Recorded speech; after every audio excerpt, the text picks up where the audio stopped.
evening dance.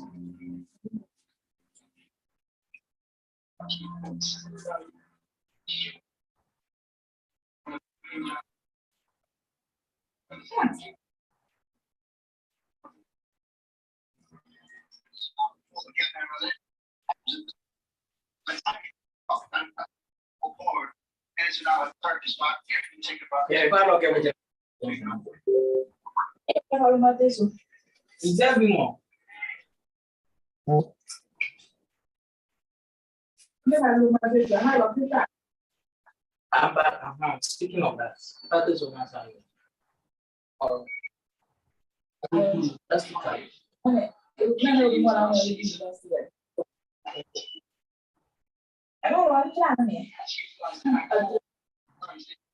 All right. Good evening once again to all of us. If you can hear me very well, you can type in the comment box as yes, so that we can begin. If you can hear me, if my audio is okay, kindly type yes in the comment box. All right. All right. All right. All right. All right. Okay. So once again, good evening to all of us. My name is Mr. Edward Mafo. I am the General Secretary of YEC. And this very evening, I will use the opportunity to welcome all of us on this conference call. We deem it a great privilege whenever we have to host our honorable members in meetings of this kind. Today, I'll be leaving the platform for the speaker, the Right Honorable Speaker, Right Honorable Stephen, said okay to host the meeting for us, and possibly later I might come in to just pass a short announcement. So Right Honorable Stephen Sodeke, if you are here, and if I had the name right, kindly unmute your microphone and then take the center stage. Thank you. All right, thank you, GS.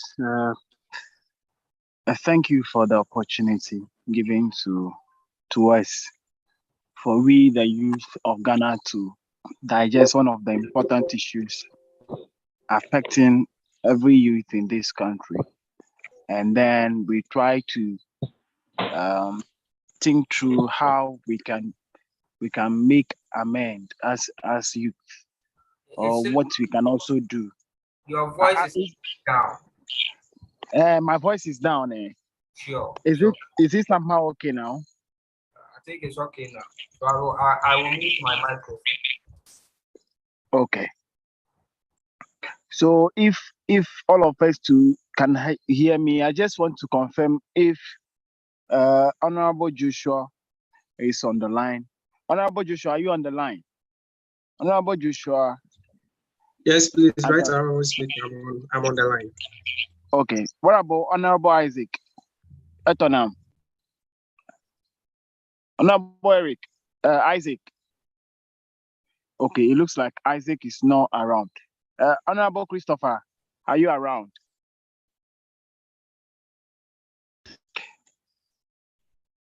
Honorable Christopher, are you around? It looks like he's also not around. Honorable Felix.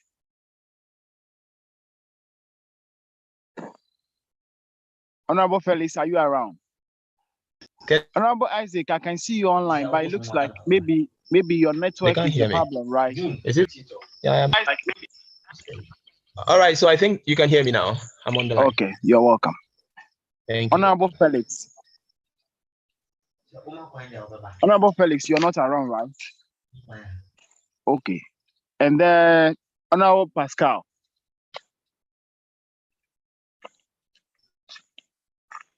So far, honorables, we're supposed to have about five speakers this evening, making justice to the topic today, but then it looks like we have one so far. Wouldn't waste much time on this. By 8 o'clock we should be leaving here. So then we know this is please, who is raising his hand?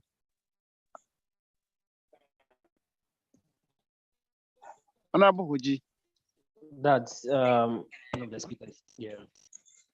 Okay, that's Honorable Pascal, right? Okay, all right, sure. That's fine. Thank you. Yes. Okay. So we'll start the program, and I welcome you all once again to this important platform. Youth unemployment is very important situation that we have to consider because it affects everybody. We know its consequences and the social vices it leads to in this country. Now, one of the main reasons why I want us to discuss this is not just because we want to talk about it and live here. As youth, what can we do to support the government today or ourselves so that we wouldn't, at the end of the day, joining the unemployed graduates in the country? What can we do? What solutions do we have to provide? You see, that is the main reason I want us to talk about this evening. So we'll start by welcoming Honorable Joshua Ajakpa to expose us to some of the things that we have to know about youth unemployment in the country, and if he has solutions, anything he think we the youth can do to support ourselves and then the government, we can start doing it today, because we always say we are the future leaders. The mistakes our leaders are doing today, if we don't start thinking through how we can solve them, we'll also be failures in the future. In our generations to come, we'll say the same thing we are also saying today. So maybe we are thinking that our story should be different from what we already having. So in that case, we have to be the problem solvers today. So I welcome you all to this very important engagement. So Honorable Joshua, if you are with us, please take the stage and let us hear what you have for your people this evening. Thank you. Okay, thank you, right, Honorable Speaker. Once again, my name is Honorable Joshua Ajakpa, YMP for Agoti Messiopi constituency, and also the Minister for Employment and Labor Relations, Volta Region. Honorable Joshua, please, right, you have 6 minutes to speak, right? Okay, so thank you. You have to be very concise and be straightforward, right? Okay, thank you. Okay. So good evening once again, our members, for joining us on this call. I will begin by saying that one reality of a trigger to insecurity is rising unemployment. And this is linked with the social and economic pathway to insecurity. I'll go by saying that the General Secretary of Trade Union Congress, Dr. Yauba, has said Ghana produces over 400,000 persons into the job market every year who are in search of non-existing jobs. And moreover, records by the Bank of Ghana also shows that during the first and second quarters of 2021, the number of jobs advertised were little over 16,000. This figure is 6% lower than that or what was recorded same year last year. And there are about 1.8 million youths who are unemployed. Mr. Speaker, there are lots of problems associated with this. And I may like to say that there are causes of this unemployment situation. And these are few of the causes that I would like to talk about. And one of them is the inadequate job creation. Mr. Speaker, the government of the day tried its best, but I may say has done little to curtail such problem when it comes to unemployment. There are lots of resources that we should tap into. There are a lot of sectors which the government of the day should help the youth to tap into. Example is the agricultural sector. I may say that during the ex-president Kufuor's regime,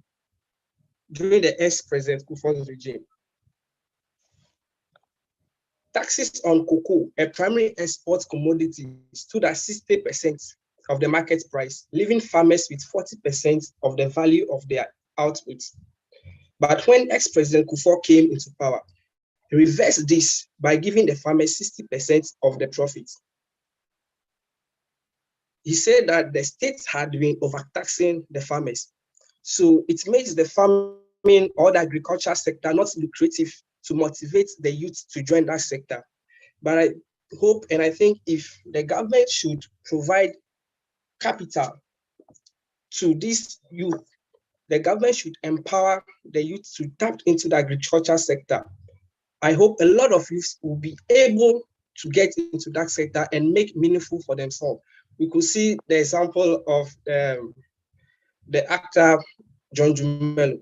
He's doing very well because he found an opportunity in the agriculture sector. So he tried his best to tap into that sector and make something meaningful for himself. And all of us, all the youth can also try that sector. This will reduce unemployment in the system. I may also like to speak on the poor access to and the quality of education in the system. Mr. Speaker, our education system do not prepare pupils and students for the economic realities. Why do I say so? The theoretical concepts remain the order of the day, with limited scope for training and practical skills acquisition. In 2018, the education sector analysis reports showed that nearly half of the technical and vocational education system,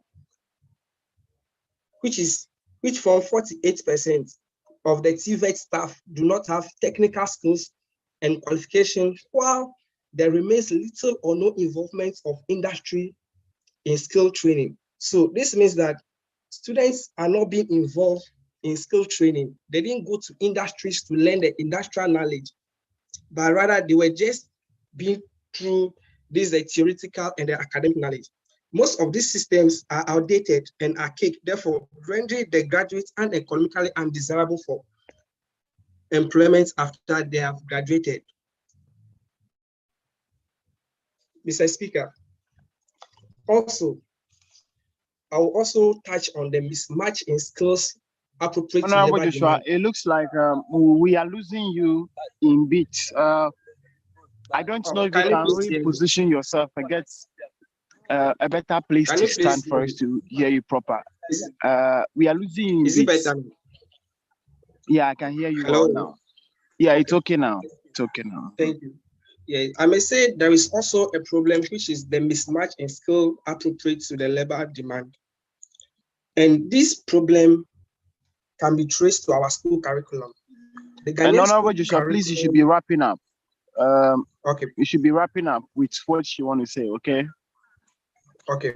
So the Ghanaian school system is outdated in every way. The majority of our courses do not address current challenges. I may say the system is set to elevate grades over knowledge and talents. So most students graduate into the labor market with academic knowledge, just academic knowledge with little or no industrial input. There is a need to review this school current curriculum and redesign one that should emphasize the practical side of learning, one that will motivate students to study, not only demonstrate academic knowledge, but be an opportunity to practice problem solving.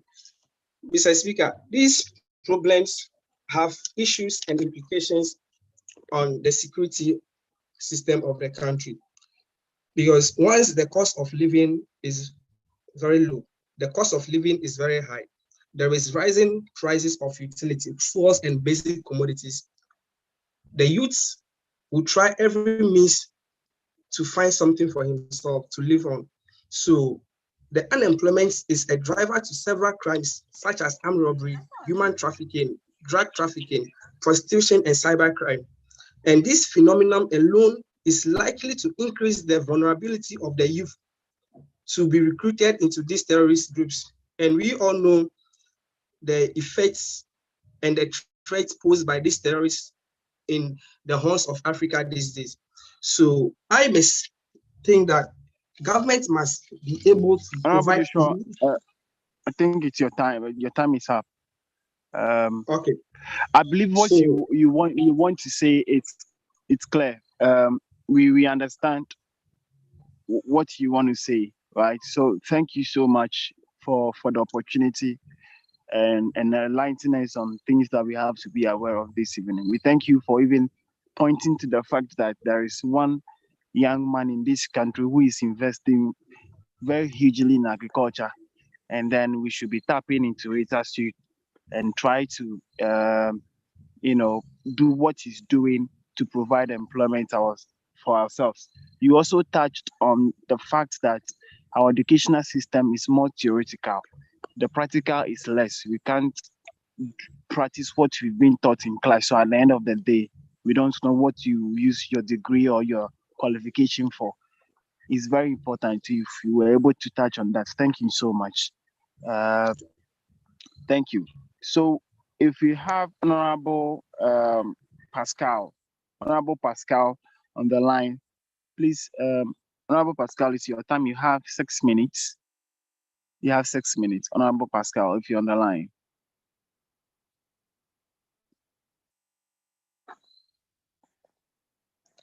Please, do we have Honorable Pascal here? Yeah. Thank you. Okay. You, right, Honorable Felix, Speaker. please, if you're here, please take the podium. No, I'm here. Pascal is around.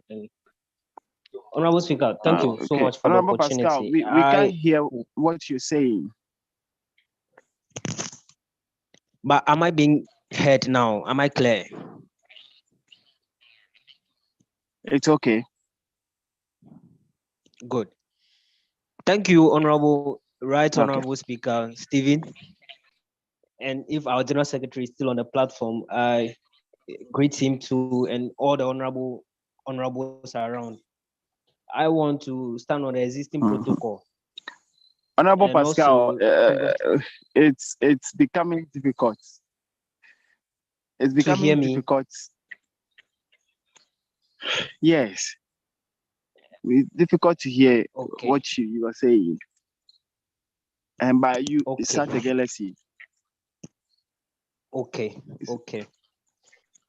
I Continue. only hope this time around it works. Yes. Let's go.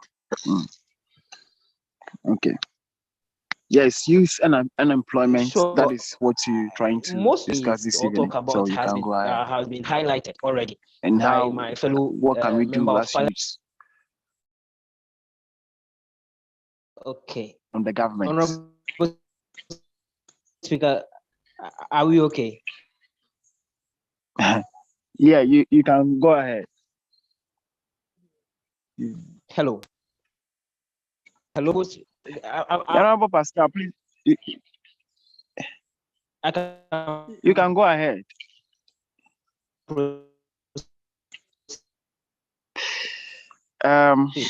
It's difficult for us to have a very good network at your place. Has shown us that even where we normally do compare, Honorable Right Speaker, Honorable Pascal, we can't hear what you're trying to say. So then I want you to hold on for Honorable Felix to go ahead whilst you try to. This is one of the problems we have in this country, and we need to also work on this. It's becoming unbecoming this country. But I'm trying. Am I being heard now? Okay, I can hear what you're trying to say now. So then continue. Okay, thank you, Honorable Speaker. If I'm being heard now, then I can quickly move on with what I'm saying before the network interrupt. I was just raising our attention, the Honorable House attention to the records available on trade economics about Africa and some part of the world regarding. Somebody said it is clear. Somebody said it's clear at their side. So then go ahead. Okay. Thank you, Honorable Speaker. So even in Burkina Faso alone, where just recently a coup happened, as of now, their ratings suggest that they are doing about 4.7%. And Togo, our neighbor country just here, is doing about 4% per their total population. Kenya is doing about 6.6. Ivory Coast is about 3.5. And if you can talk about some of the world most powerful countries, Spain is doing about 49.99%. I'm talking about the unemployment ratio. Italy is about 42%. France is about 24%. And all those data that's ram up, let's speak to the fact that there should be more that our leaders and the country rulers should do in our favor as youth to be able to, get befitting employment and befitting numerations to live with. In fact, just their own national security strategy document that they have launched this year have shown us that the unemployment rate in the country is actually a risk or a threat to our security.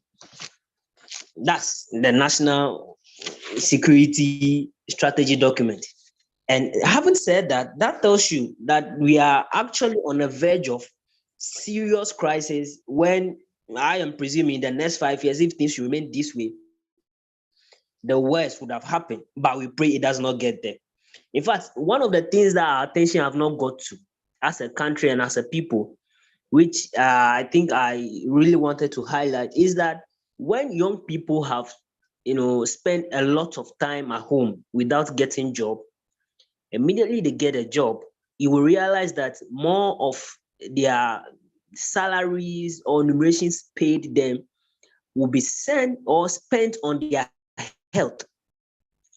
Because obviously, if you're home and you are not doing anything, diseases and all of those, its own implications come.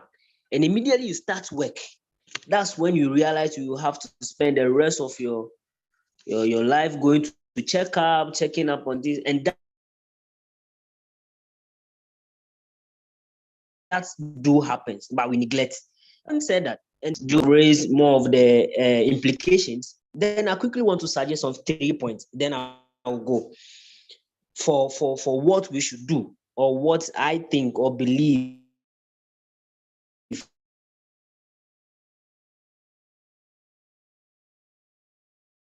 the country should, as in unemployment. Number one, the government should actually be on their toes. They should be able to do the talk.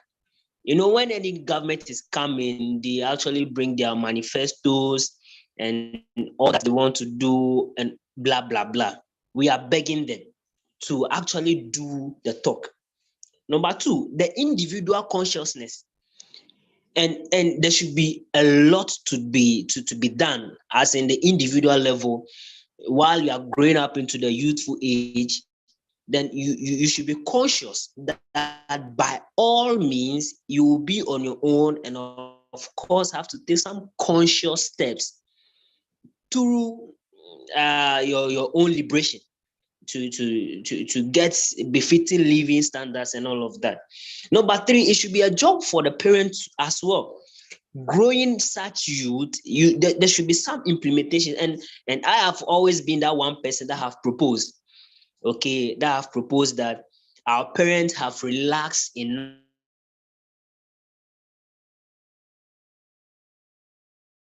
on getting some of these, bringing up children or child, whichever way. So what then do the child do after 18 years and above? They only rely or relax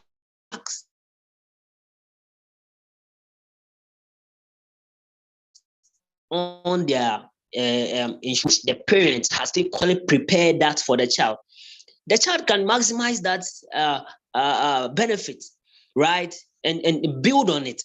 But if there's no basics, imagine a child growing up to the year 24 and the mother is still providing for him or her. But what the other house is possibly doing is providing an insurance product or financial products, a bit of any of this, all right, growing the child up to search 24, and then they have an insurance product for the child. At 24, you are just using your funds to do whatever you want to do with. So for me, I have raised attention on government being doing the needful. The individual too also has a job or a part to play in this. Then of course the parents, we cannot leave them out. So it's a conscious effort that everybody around the chain should do. And just as I end the entire presentation on this, we will get to know that these days there is no financial sponsor anywhere. And that is why the world is getting tougher than we think. There's no financial sponsor. And those that normally want to call for assistance and help from whichever places, they are no more getting it. And that is why crime rate is still going up, because you just have to do the extreme to get the money. So the three things I have mentioned, which I know the conversation when it happens from the YEC platform, it reads the government officials and all of those people. We are pleading. Government should walk its talk. Individuals should take their conscious effort to make life better. Then parents on the grooming process or the growing process, implement steps that when the child grows to a certain level, there could be some form of financial liberation that the child can ride on to get to where they are going. Thank you so much, YEC platform, for providing this beautiful evening for us. I thank you so much for listening. All right. Thank you, Honorable Pascal. We are grateful for you to also come in. Honorable Christopher, please, are you on the platform?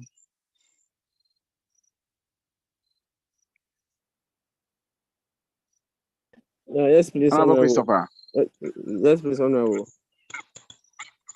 Okay, sure. That's okay. So then let's hear what you want to talk about concerning this important topic we have today. Okay, thank you, Right Honorable Speaker. Good evening, honorable members. This very topic for tonight's program is very, very sensitive as far as the youth in this very country is concerned. The unemployment of youth in this very country is really affecting us as a whole, and also the whole world at large. Now, starting with what causes the youth unemployment, I would like to start with the lack of useful skills on the side of the youth. A lot of youth are lacking the necessary skills that is needed by these employees for their works to be done. So you realize that a large number of youths are available, but the employees are very mindful of who they employ to work in their industry. So they are very careful with who they employ in order to make their business or their industry successful as they demand. And then also the retirement policies as we have as a country is also another cause of this unemployment, especially the youth unemployment. Because you realize that most of the organizations or government organizations that we have, you see people who you see that no, these people they are weak. They have ages above 60, but they are still working.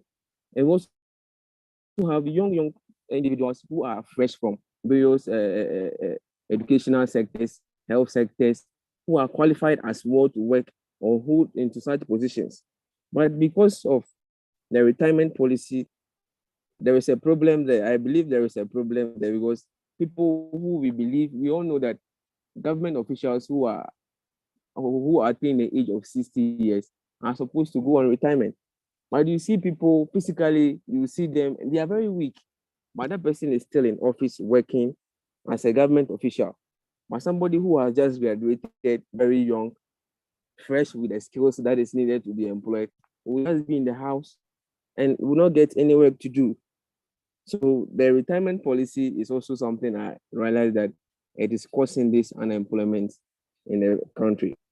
And also going on that, the other cause for the unemployment is also the government not being able to develop sectors very well. For instance, looking at the health sector, for instance, a lot of nurses have graduated, and the health sector still needs people. But because there is no health centers, hospitals, and clinics for these people to work in, they are still in the house.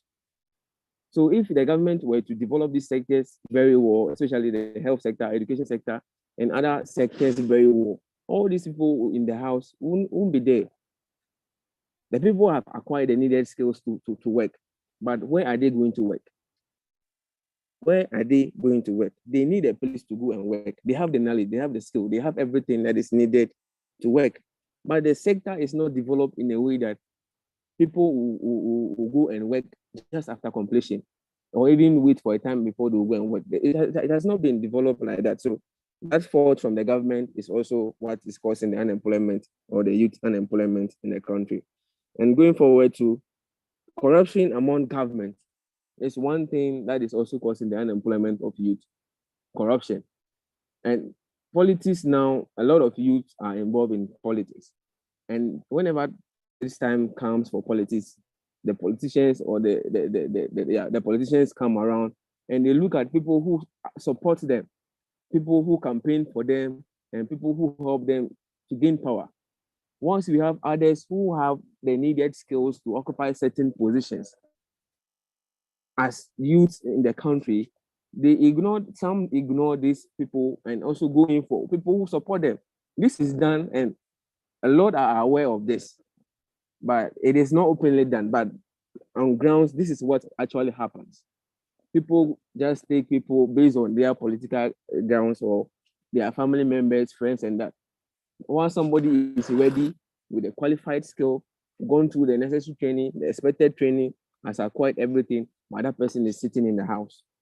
So this corruption is one of the factors that is causing the unemployment of youth in the country. And to add to that, the ethnic sentiment as well. And the ethnic sentiment also goes with the corruption among the government. Sometimes officials also look at the ethnic backgrounds of those who are looking up for the job.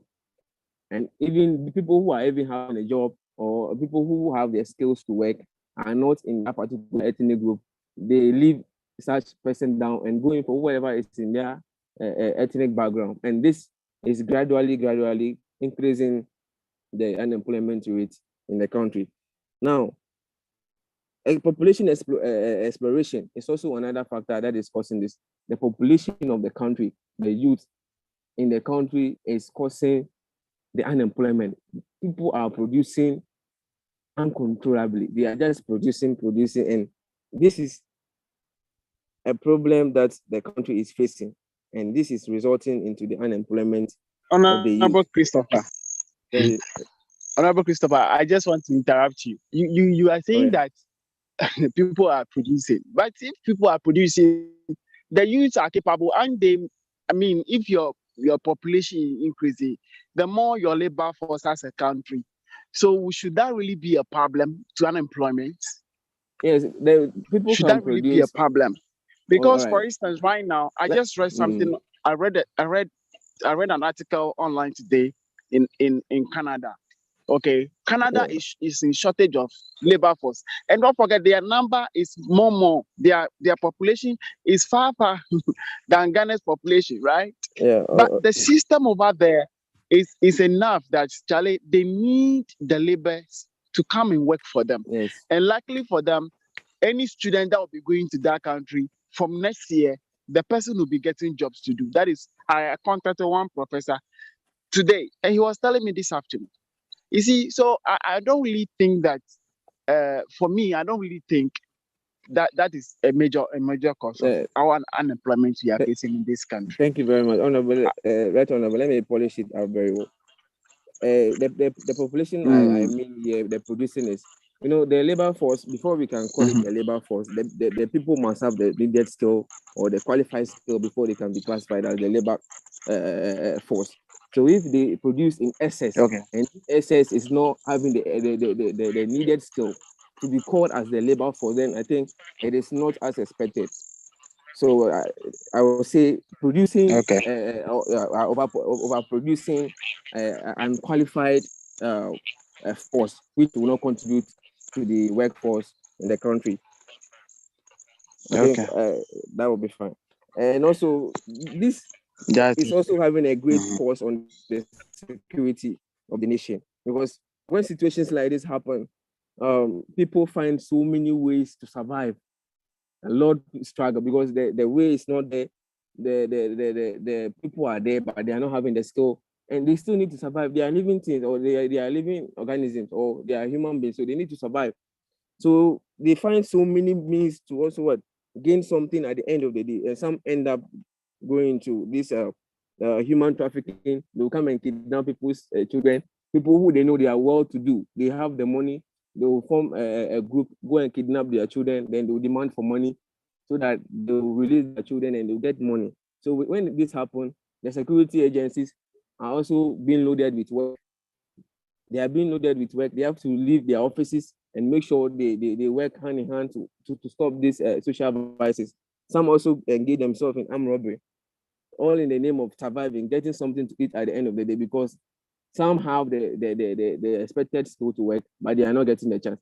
Some also lack it, but they don't have the avenue to get the skill to also work. Some also engage themselves in drug trafficking.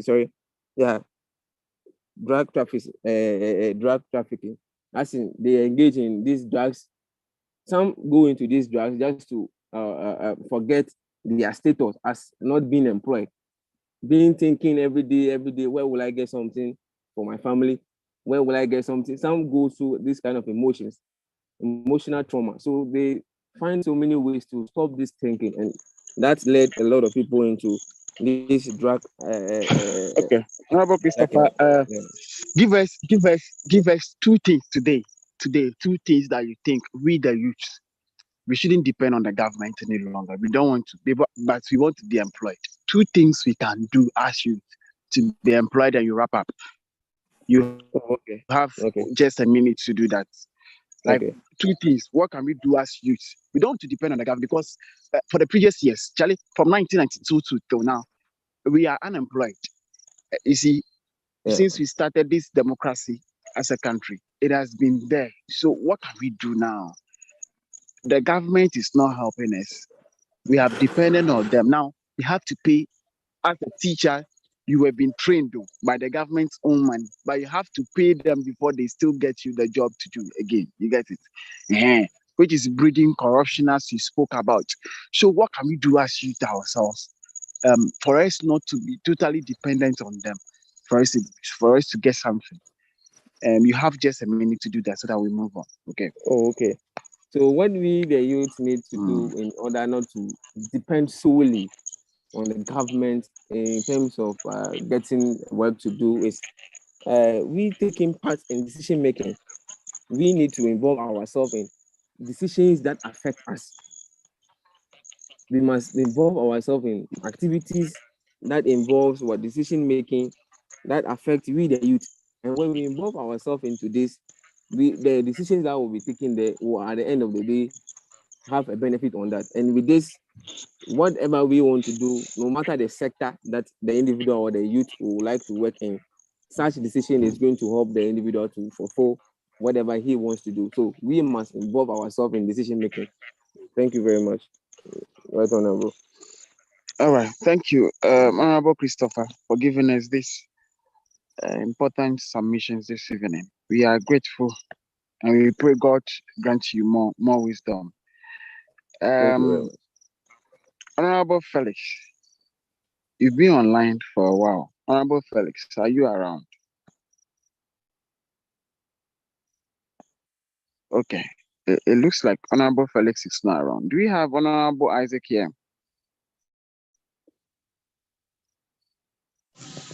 Honorable Isaac. Yeah, yes, sir. I'm around, sir.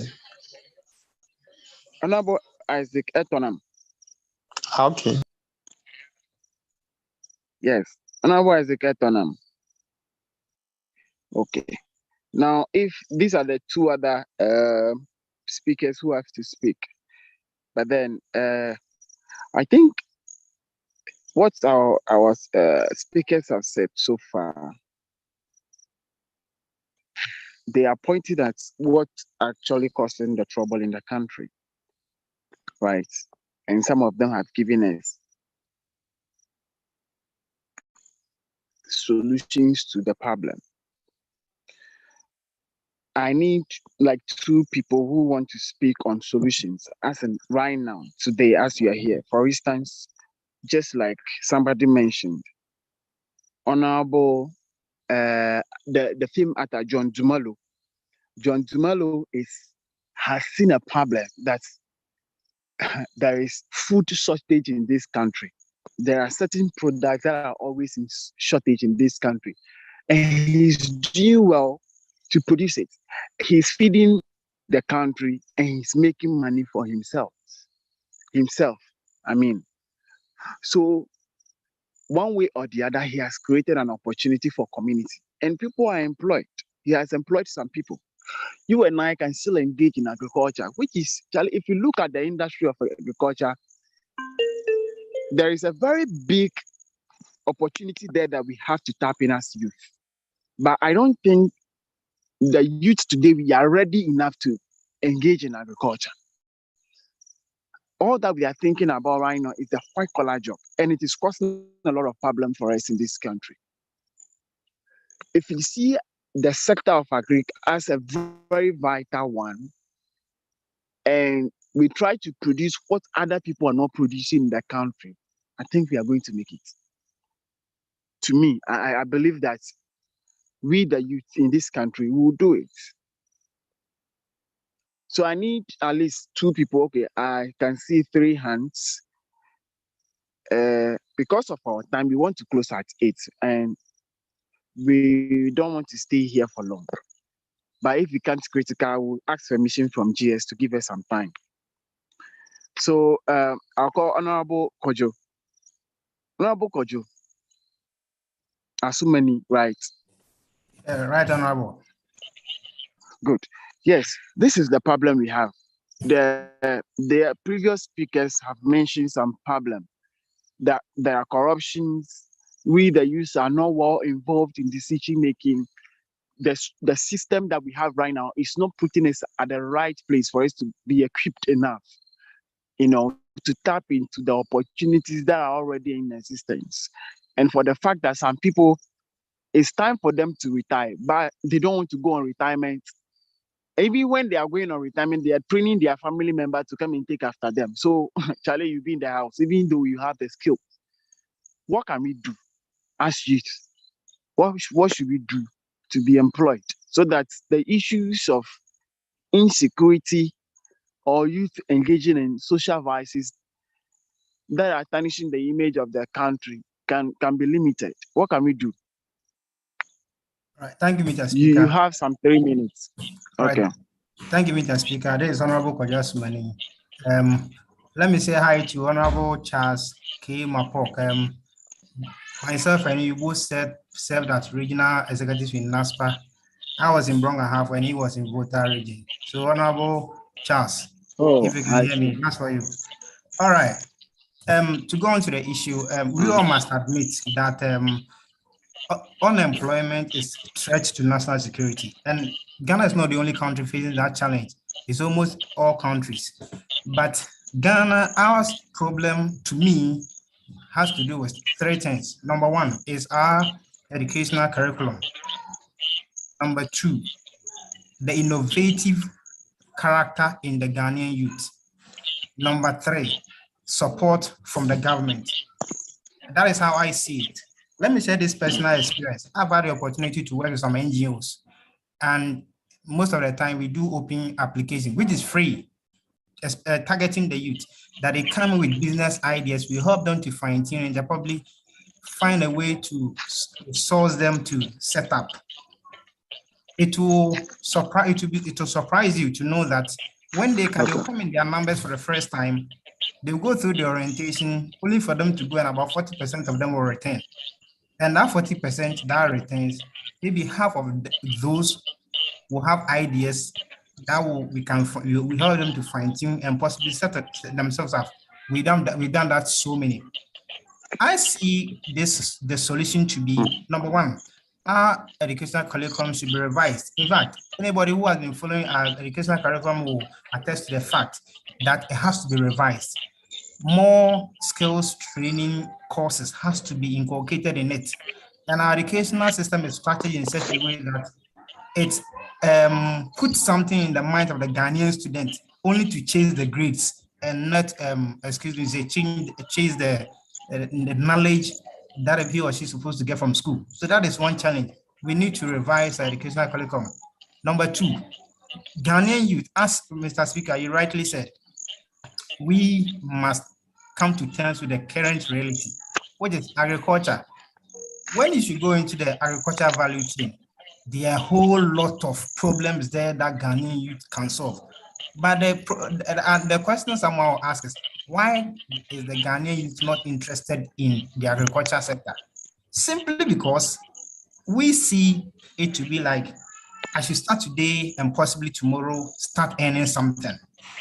Let us read on those successful people in the world. You will come to realize that their success began from somewhere and it ended somewhere. Some people have to go through a period of 5 years, some have to go through a period of 10 years before being successful. So it's incumbent on us, on Ghanaian youth, to one, be patient, be innovative, and then be challenging.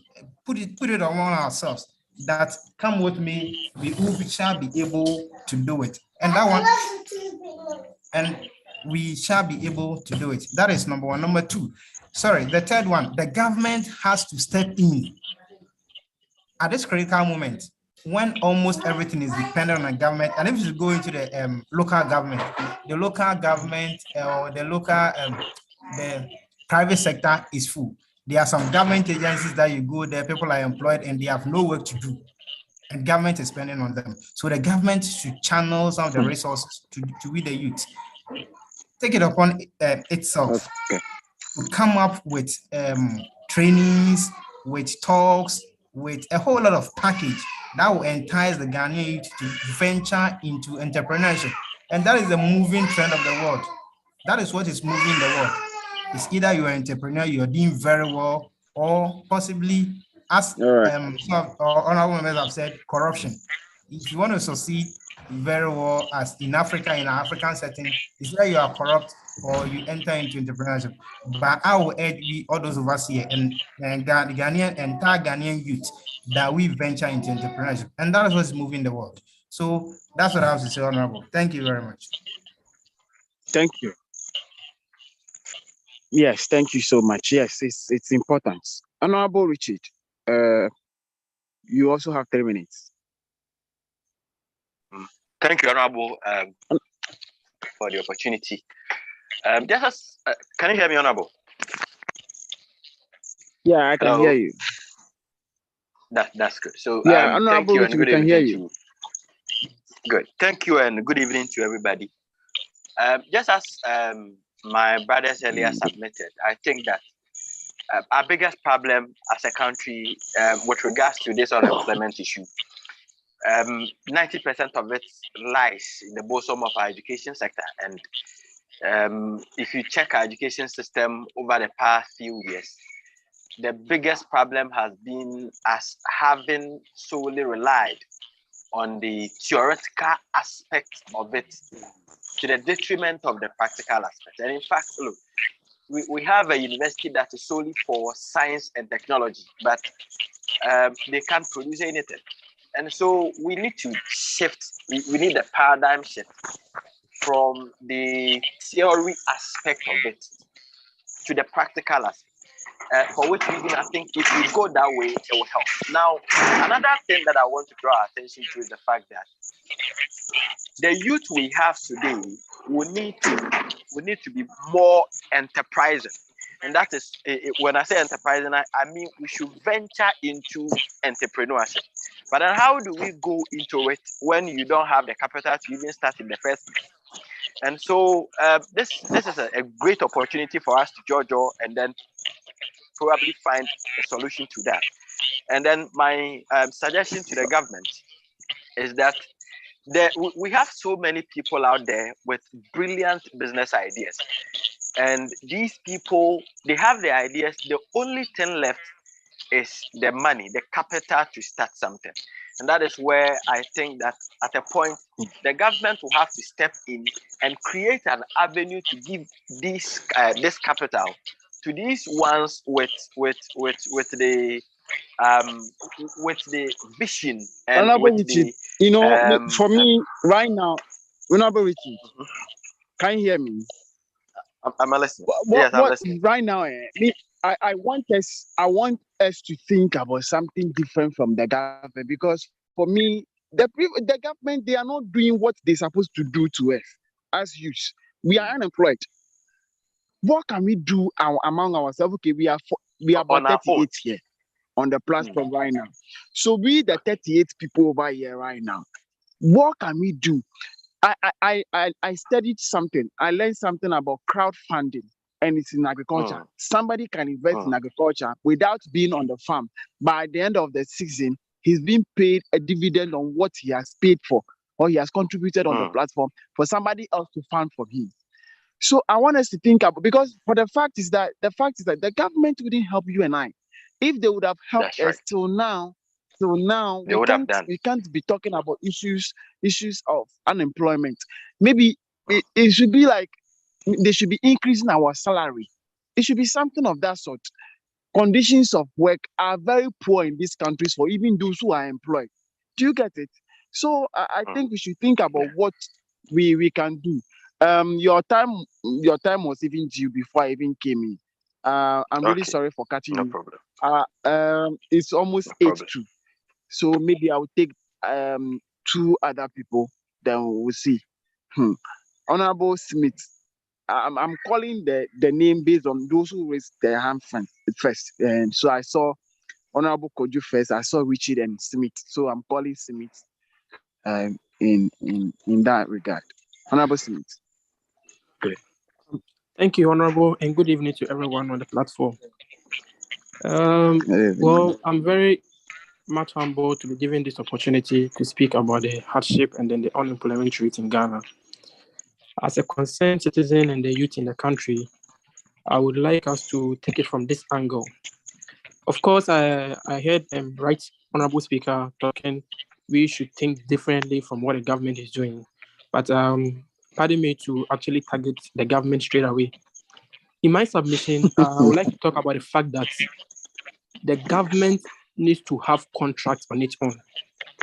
And as a means for us to reform our education, we need to include what we call the contract education, where once anyone completes or graduates from a particular tertiary institution, he or she is assigned to a particular government project.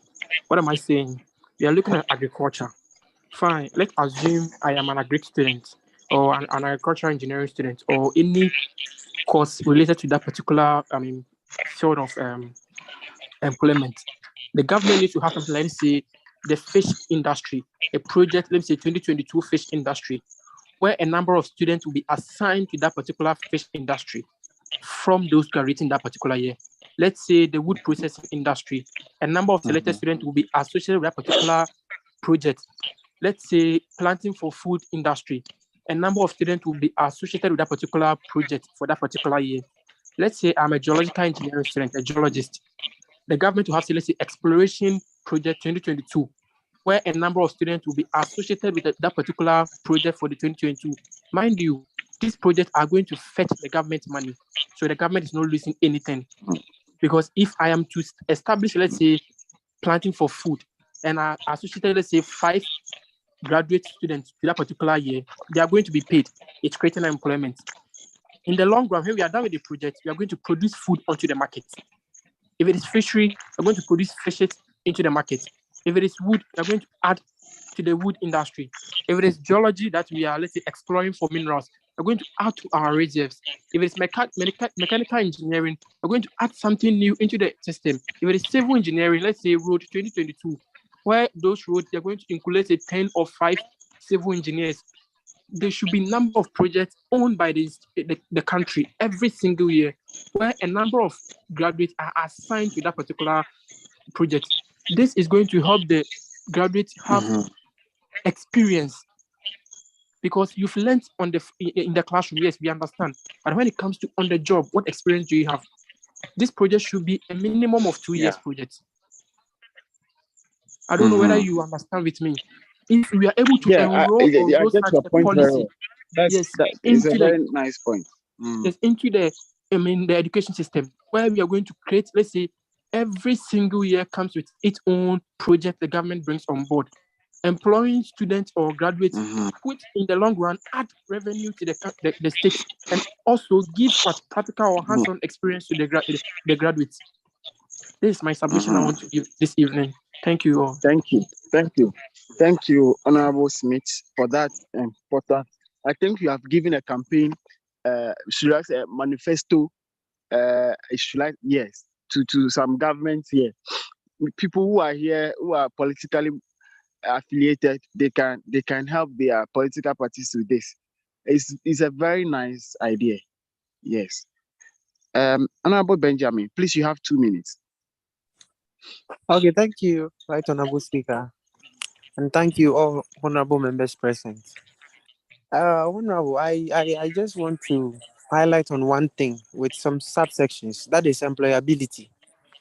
I think we Ghanaians, as a whole, we focus our attention so much on basically your certificates. You are out of school, you have master, you have this. But no, we don't really think about your skills, like what you are made of. Because you see a lot of people come getting employed and they cannot deliver on the job. Yeah, they've gone to school. By the end of it, they have the qualification, but they don't have what it takes to deliver on the job. So I think what we need is employable skills. We need to be activated to be able to deliver. Look, people are out of school right now with masters, and now people are even going into a lot different things to survive. Others are going to content creation, others are going to programming, others are going into advertising. This is where the world is going. It's either agri or technology. It has a huge source of employing a lot of graduates. So I think what we need is employable skills. If it is photography, you can do it well. Look at wedding. Do you know how much they charge for weddings? Look at graphic designers. Look at what they do. Look at programmers. You can get even employed online. You can design websites for people, take 4,000, 5,000. So we need employable skills. We don't need people go spend 7 years, 4 years and come and they don't deliver and they don't bring anything to the table. Exactly. Those who work online. I work online. You know, after you work and you take your money, do you know how much you pay as tax? You don't know. The government recoups a lot of money from this online site. So I think we need employable skills. Not go to school 4 years, go and study this. At the end of the day, people get employed. Yes, good names, good positions, but nothing. Everybody wants to be in the suit and tie, but now people sit in the comfort of their homes and they make dollars at the corners of their homes. So I think that, yes, people need to be educated, but at the end of the day, it is what you can bring to the table. It's what you can bring to support yourself, to support your family and the economy at large. So what I will do, I will suggest is that every youth, you must have something that even if you are not employed, you can employ yourself. If you're a graphic designer, get contract designs. If you are good at advertising and marketing, do something. If you are good in IT, learn something. Do something. So that it will not always be like, I want somebody to employ me, but you have the skills to bring something on board. I think that would be one of the greatest things that will help this youth unemployment. Because if you look at the developing countries, most of the big institutes, Google, Facebook, Apple, most of these people even have to leave the university and start something. Their creative ideologies, bring it to board. And now what they are teaching in the universities are what these companies are doing. You understand? So we need people who are creative, people who are critical thinkers to bring solutions. Not necessarily, you have my PhD, I have my master's, I have my first degree. Not that. At the end of the day, if you're not able to bring anything new, anything creative, anything employable, it makes no sense. So thank you, Honorable Speaker. This is my contribution. Thank you. Yes, thank you. Our time is fast spent, but then the other two hands up will still take them. Honorable, right, Honorable Kaiser, please, it's your turn now. Please take your bites. Very well. Thank you very much. I'm just glad to be here. It's been a wonderful one. It hasn't been the normal no thing that we know. This has been a very nice forum to discuss it. But then all the other speakers have said their bit, and then those of us coming from other regions. I'm from Accra, visiting you guys, so it's been great to be here. The other speakers have said yes. I don't want to go back and then be repeating things, but I just want to focus on one aspect. After this presentation, anyone at all, just pick your phone and then you can also Google this for yourself. Ghana makes on average $2 billion from cocoa. Now, if you look at a country like Germany, Germany makes 3.6 billion from the same cocoa without producing a single cocoa beans. Belgium makes 3.6 billion from cocoa without producing a single cocoa beans. We are in the we are almost at the end of 2022. The year hasn't ended. Germany has already recorded 5.4 billion in cocoa proceeds alone. What are they doing right? They are buying all the cocoa beans from West Africa, specifically Ghana and then La Côte d'Ivoire, processing it as chocolate, and then they are selling it all over the world. We are here complaining of unemployment. All we have to do is to just put our machine in agriculture, move away from just production, and then move to industrialization. We will get the numbers. We are refusing to do that. We have a law in this country. Like I said, I was just based on, I had a lot to say, but let me just based on agri, specifically cocoa. Ghana has a law that you can't sell your cocoa beans on your own. If you do that, it amounts to smuggling. So for growing your own cocoa and selling, you are violating the law. You have to sell your cocoa to the government. Now the government is buying cocoa at 500 cedis per bag. And then I learned this week, they met the cocoa farmers and they want to raise the price to about 2,100 or so. But then here is the thing. The farmers are giving away their lands to galamseyers, to destroy the land, to destroy water bodies. And then how much at all are the farmers making out of it? Meanwhile, Germany is making 5.4 billion. The year hasn't ended though. 5.4 billion on cocoa processing without growing a single bean of cocoa. They don't even have one cocoa tree. But then we are here. All we do is sloganeering. We are giving people money. We have given free seedlings. We have given pesticides. We have given this. We have done that. We have subsidized fertilizer. Oh, that is all the noise we are making. So for me, this is my own. We are spending 60% of our 84.6% of our current budget on debt servicing. They are paying for debt we owe. The rest of the money goes into paying public sector workers. And even that, we still have to borrow to pay them. So I ask myself, how can someone be working and then the work the person is doing cannot pay for itself? We are borrowing to pay someone to work for us. So if Ghana were to be your private company, will you treat it that way? We are supposed to move away from just sloganeering, move to industrialization. We are producing, yes, but then even our good.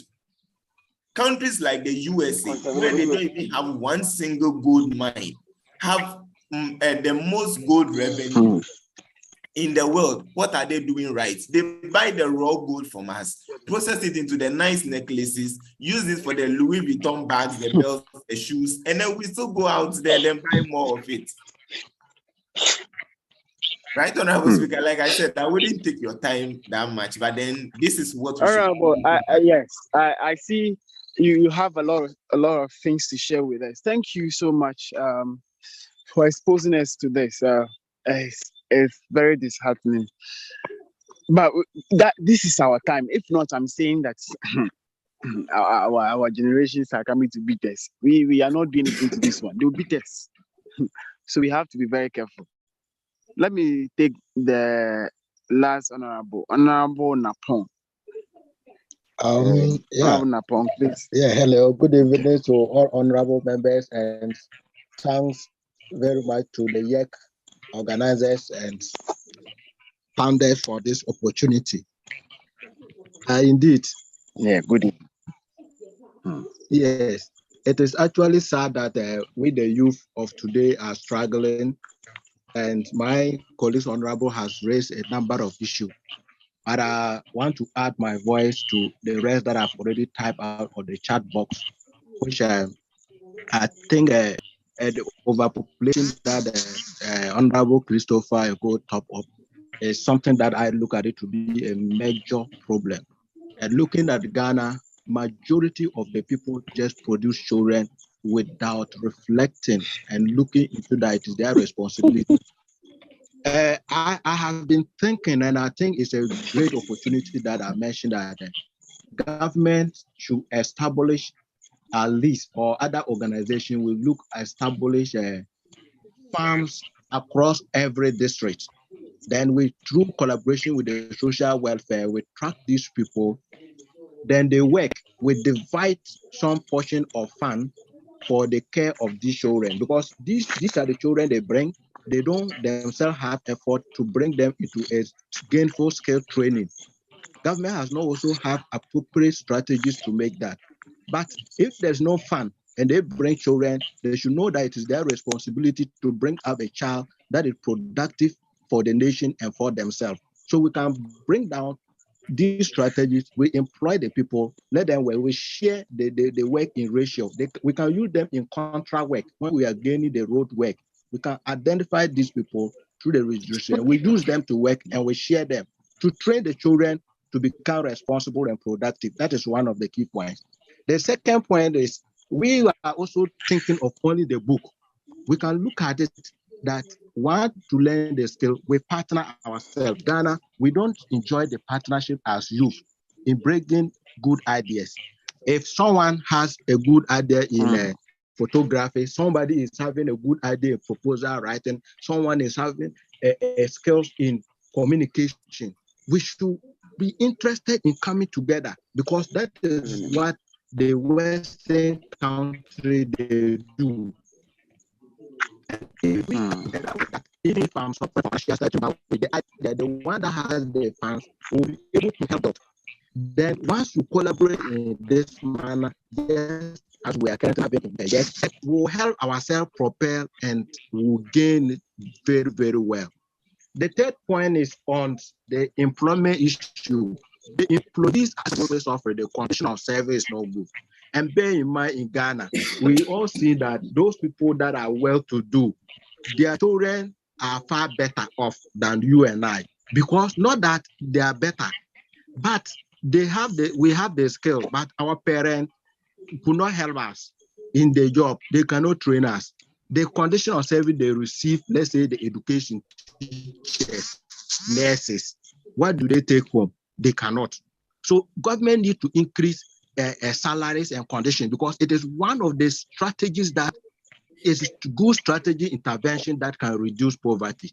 Then we also have to, government need and other organizations need to do specific strategies. Look, in the Western country, we have a scholarship that people go through and do. They train all our good personality outside. They go and do proper research and improve life there, and they become champion. Why don't we also identify those people?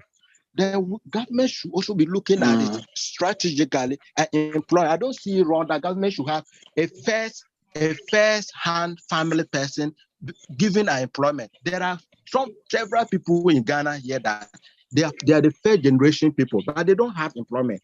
They even struggle. Their parents struggle, pay high school fees. They go and fill in those homes. They cannot get work. Just as some of my honorable members added that they do not know anybody.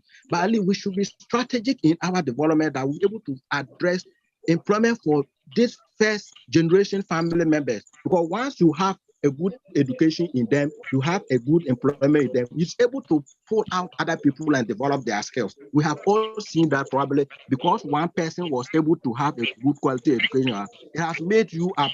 But we are not looking at it. In the outside where UK, they have all those things put in place that they help bring up. So we should have this specific strategies that is tackling where the problems are originating in the country.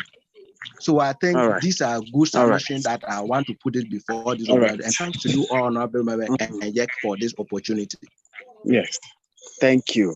Thank you. So after this meeting today, please, we the youth, let's start thinking about establishing our own companies, our own enterprises.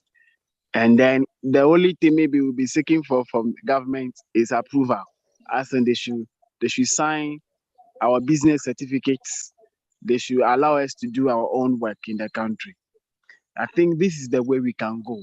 Just like how Right Honorable Kaiser said, look, Germany, they are not producing the cocoa over there, but they are accounting for over $5 point something billion already, or $1 million already. Was the country where those products are coming from? They are not even making half. They are struggling to make half of that.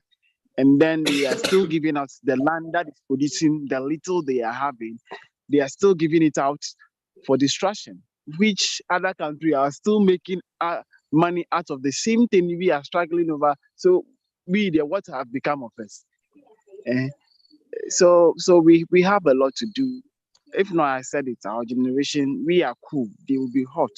What they will do to us, it will be very difficult for us to have a space in the country. So I want to thank all honorable members who have made time to be here.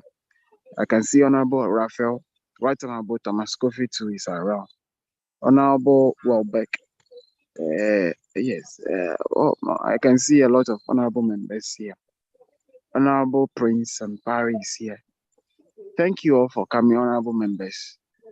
At this juncture, I will allow GS to take over. If he has some few announcements to give us, he will give us. Thank you all for joining.